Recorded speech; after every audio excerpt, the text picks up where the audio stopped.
مسند امام احمد بن حنبل میں رسول اکرم صلی اللہ علیہ وسلم فرماتے ہیں لما خلق اللہ الجنت والنار، کہ اللہ رب العزت نے جس وقت جنت اور جہنم کو پیدا کیا، جبریل علیہ الصلوۃ والسلام سے کہا جبریل جاؤ جنت کو دیکھ کر آؤ۔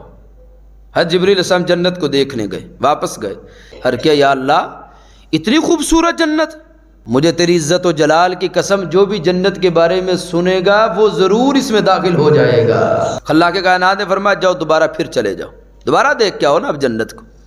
واپس گئے تو کیا دیکھتے ہیں کہ جنت کے گرد ناپسندیدہ چیزوں کی باڑ تھی۔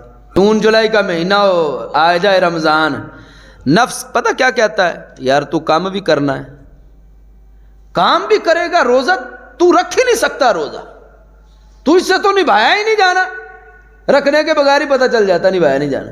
صبح سردی کا موسم ہے، پانی بھی ٹھنڈا ہے، شیطان کہتا کہ نہ ٹھنڈا پانی ہے، نہ اٹھی۔ رسول پاک علیہ السلام نے فرمایا وہ ناپسندیدہ چیزیں ان کی باڑ تھی۔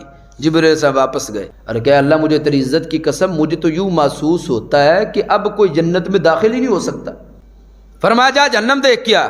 حضرت جبریل علیہ السلام جہنم دیکھ کے واپس گئے، عرض کیا اللہ مجھے تیری عزت کی قسم میں تو کہتا ہوں کہ جو جہنم کے بارے سنے گا کوئی اس میں داخل نہیں ہوگا۔ پھر خلاق کائنات فرمایا اب دوبارہ پھر دیکھ کے جا۔ دوبارہ دیکھنے گئے تو دیکھا کہ جہنم کے گرد خواہشات نفس کی لذتیں تھیں۔ واپس آئے، عرض کیا اللہ مجھے تو اب یہ ڈر ہے کہ شاید یوں ہی محسوس ہوتا اب کوئی بندہ جہنم سے بچ نہیں سکتا، سارے گر جائیں گے۔